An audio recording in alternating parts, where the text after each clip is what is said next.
அடுத்ததாக we roundup. பரம்பரையாக மேய்ச்சல் தரை காணியாக பயன்படுத்தி வந்த காணிகளை வேறு மாவட்டங்களை சேர்ந்தவர்கள் அபகரிக்கும் நிலைமை ஏற்பட்டுள்ளதுடன் தமது கால்நடைகளையும் மேய்ப்பதில் பெரும் கஷ்டங்களை எதிர்கொள்வதாக மட்டக்களப்பு பட்டிப்பளை பிரதேச செயலாளர் பிரிவிற்குட்பட்ட கெவிலியாமடுவில் உள்ள மேய்ச்சல் தரைகளை கொண்டுள்ள பண்ணையாளர்கள் கவலை தெரிவிக்கின்றனர். மட்டக்களப்பு மாவட்டத்தின் பட்டிப்பளை பிரதேச செயலாளர் பிரிவிற்குட்பட்ட கெவிலியாமடுவில் மேய்ச்சல் தரை காணிகளில் முன்னெடுக்கப்படும் அத்துமீறிய பயிர் செய்கை மற்றும் குடியேற்றங்கள் தொடர்பில் ஆராயும் வகையில் மட்டக்களப்பு மாவட்ட இலங்கை தமிழரசு கட்சி பாராளுமன்ற உறுப்பினர் ரா சாணக்கியன் தலைமையில் கள விஜயம் ஒன்று முன்னெடுக்கப்பட்டது. இதில் பட்டிப்பளை பிரதேச செயலாளர் சுதாகர், உதவி பிரதேச செயலாளர், பிரதேச காணி உத்தியோகத்தர், திட்டமிடல் பிரிவு உத்தியோகத்தர்கள், கிராம சேவையாளர்கள், பண்ணையாளர்கள் என பலர் கலந்து கொண்டனர். இதன்போது கெவிலியாமடுவில் மேய்ச்சல் தரை பகுதியில் முன்னெடுக்கப்படும் அத்துமீறிய பயிர் செய்கைகளை பார்வையிட்ட பாராளுமன்ற உறுப்பினர் தலைமையிலான குழுவினர் அங்கு பண்ணையாளர்களுடன் கலந்துரையாடியதுடன் அங்கு அத்துமீறிய பயிர் செய்கையில் ஈடுபடுவோருடனும் கலந்துரையாடல்கள் முன்னெடுக்கப்பட்டது. இங்கு சட்டவிரோத பயிர் செய்கையாளர்களின் அத்துமீறிய செயல்பாடுகள் காரணமாக கால்நடை மேய்ச்சல் தரை அளிக்கப்படுவதாகவும் அத்துமீறிய பயிர் செய்கையாளர்களின் பகுதிக்குள் கால்நடைகள் சென்றால் பண்ணையாளர்களை தாக்குவதாகவும் சிலரை பிடித்து பணம் கேட்பதாகவும் பண்ணையாளர்கள் தெரிவித்தனர். அத்தோடு வன பாதுகாப்பு திணைக்களத்தினர் மற்றும் மங்களகம போலீசார் தங்களுக்கு எதிராக நீதிமன்ற வழக்கு தாக்கல்களை செய்வதாகவும் லஞ்சமாக பணம் மற்றும் மதுசாரம் கேட்பதாகவும் பண்ணையாளர்கள் கவலை தெரிவித்தனர். கால்நடை பண்ணையாளர்களின் கால்நடைகளை சுருக்கு வைத்து பிடிப்பதாகவும் சில சமயங்களில் கால்நடைகளை கொல்வதாகவும் பண்ணையாளர்கள் தெரிவித்தனர். சட்டவிரோதமாக காணியா மாஃபியாக்களுடைய செயல்பாடுகளை பற்றி எங்களுடைய பண்ணையாளர் கொடுத்த தகவலின் அடிப்படையிலே ஒரு கள விஜயம் ஒன்றை நாங்கள் மேற்கொண்டிருக்கிறோம்.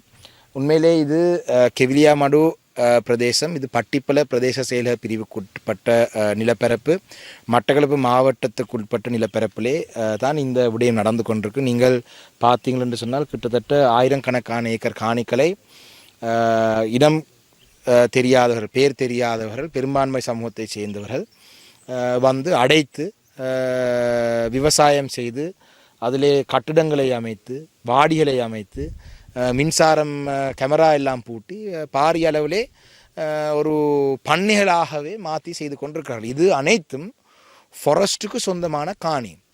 இன்று நாட்டிலே வடக்கு கிழக்குகளே ஃபாரஸ்ட்டுக்குள்ளே எங்களுடைய தமிழர்கள், தமிழ் பண்ணையாளர்கள், தமிழ் விவசாயிகள் ஒரு சின்ன கத்தி எடுத்துகிட்டு போனால் கூட உடனடியாக அவங்களை அழைத்து சென்று அவங்களுக்கு எதிராக நீதிமன்றத்தை வழக்குகளை போட்டு அவங்களை பாரிய அளவிலே பாரிய நெருக்குவாரங்களை கொடுக்கும் ஃபாரஸ்ட் இந்த பிரதேசத்தில் இத்தனை 1000 ஏக்கர் காணிகளை இன்று பார்த்தீங்கன்னா தனியார் ஒருவர் யானவேலி அமைத்து வைத்து இருக்கிறார்.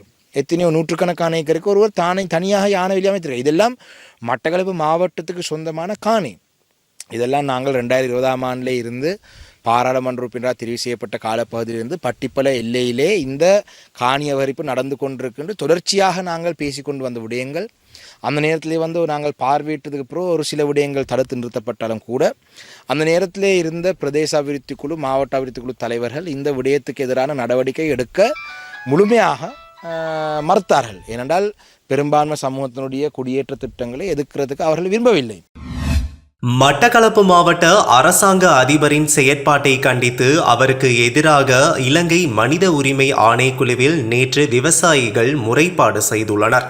மட்டக்களப்பு மாவட்டத்தில் வேளாண்மை அறுவடை செய்வதற்கான திகதி தீர்மானிக்கப்பட்ட நிலையில் தீர்மானிக்கப்பட்ட திகதிக்கு முன்னர் முதலாளித்துவ வர்க்கத்தை சேர்ந்த ஒரு சிலருக்கு அறுவடை செய்ய அரசாங்க அதிபர் அனுமதி வழங்கியதால் பாதிக்கப்பட்ட ஏழை விவசாயிகள் இந்த முறைப்பாட்டை செய்துள்ளனர்.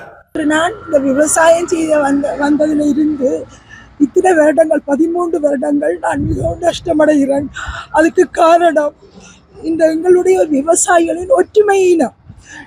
திணைக்களங்கள் ஒரு தீர்மானம் எடுத்தால் விதைப்பு இப்போ என்று சொன்னால் 3.5 மாதம் நெல் விதைத்தால் அதற்குரிய அறுவடை தேதி தெரியும் எல்லாருக்கும்.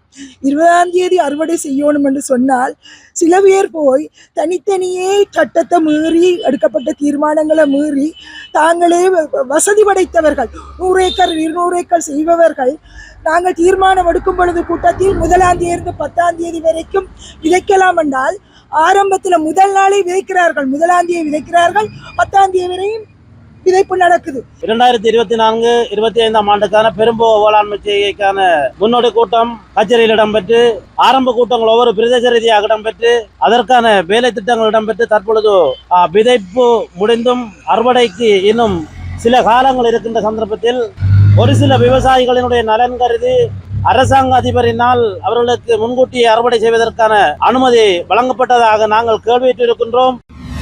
முல்லைத்தீவு மாவட்ட பொது வைத்தியசாலையில் காணப்படும் வள பற்றாக்குறைகள் தொடர்பில் தாம் சுகாதார அமைச்சின் கவனத்திற்கு கொண்டு வந்துள்ளதாக துரைராசா ரவிகரன் தெரிவித்துள்ளார். வைத்தியசாலை நிர்வாகம் போன முறை என்னோட கதைக்கிறது அதற்கு எல்லோருக்கும் தெரிந்து வரும்படியும் மாஞ்சோர ஹாஸ்பிட்டலில் கண் வைத்தியர் இல்லை. இதை விட ஆம்பளை விடுதி பெண்கள் விடுதி அங்கே துப்புரவாக காணாது இருக்கிற நோயாளர்களை வச்சு பராமரிக்க இயலாமல் கிடக்கும். அப்போ அப்படியான ஒரு குறைபாட்டை என்னோட அந்த வைத்தியசாலை நிர்வாகம் கழிச்சு அதுக்குரிய கடிதங்களை தந்து இந்த கடிதத்தை சுகாதார அமைச்சர் என்ற பார்வையை நான் கொடுத்திருக்கிறேன். தமிழ் தேசிய பரப்பில் இயங்கும் கட்சிகளுக்கிடையே எதிர்வரும் 25ஆம் தேதி நடைபெறும் சந்திப்பு ஒரு திருப்பு முனையாக அமையும் என தாம் எதிர்பார்ப்பதாக தமிழ் தேசிய மக்கள் முன்னணியின் தலைவரும் பாராளுமன்ற உறுப்பினருமான கஜேந்திரகுமார் பொன்னம்பலம் தெரிவித்துள்ளார். 25ஆம் தேதி என்ற திகதியை தேதிக்கு நாங்கள் இணங்கினோம். அந்த திகதிக்கு மேலே முன்வைத்ததே தமிழரசு கட்சியுடைய பாராளுமன்ற உறுப்பினர் திரு ஸ்ரீதரன் அவர்கள். அந்த சந்திப்பு பாராளுமன்ற குழு தலைவர்களை தாண்டி கட்சிகளுடைய பிரதிநிதித்துவத்தை உறுதிப்படுத்தி இந்த இனப்பிரச்சனை சம்பந்தமாக ஒரு பொதுப்புள்ளியிலே சந்திக்கிறதுக்குரிய அறிவியல் ரீதியாகவும் அதிகார ரீதியாகவும் அந்த அதிகாரம் இருக்கக்கூடிய நபர்களை சேர்த்து கொண்டு அந்த பேச்சுவார்த்தைகள் முன்னுக்கு போகணும் என்ற அடிப்படையில் தான் நாங்கள் கொள்கையோடு இணங்கினோம். பொங்கு தமிழ் பிரகடனத்தின் 24வது ஆண்டு எழுச்சி நாள் நிகழ்வுகள் நேற்று யாழ் பல்கலைக்கழகத்தில் இடம்பெற்றது. யாழ் பல்கலைக்கழக மாணவர் ஒன்றியத்தின் ஏற்பாட்டில் நடைபெற்ற இந்நிகழ்வில் பொங்கு தமிழ் பிரகடன உரையினை தொடர்ந்து பொங்கு தமிழ் தூபிக்கு மலர் தூவி வணக்கம் செலுத்தப்பட்டது.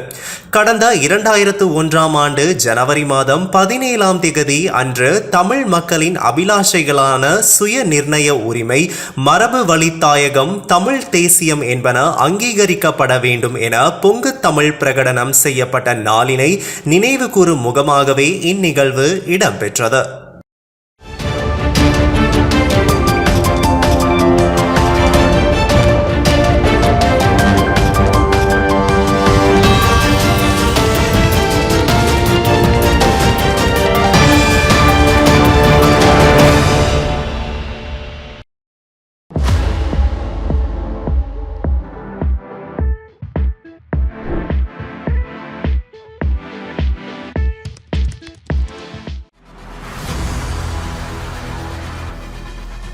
இலங்கையின் முதல் நிலை முதற்கர செய்தி வழங்குனர் வீரகேசரியின் குறும் தகவல் செய்திகளை உடனுக்குடன் தமிழில் பெற்றுக்கொள்ள டயலாக் வலையமைப்பிலிருந்து REG இடைவெளி வீக்கி என்று பதிவிட்டு 87-960 என்ற எண்ணுக்கு குறுஞ்செய்தி ஒன்றை அனுப்புங்கள். வீரகேசரி செய்தியுடன் இணைந்திருங்கள்.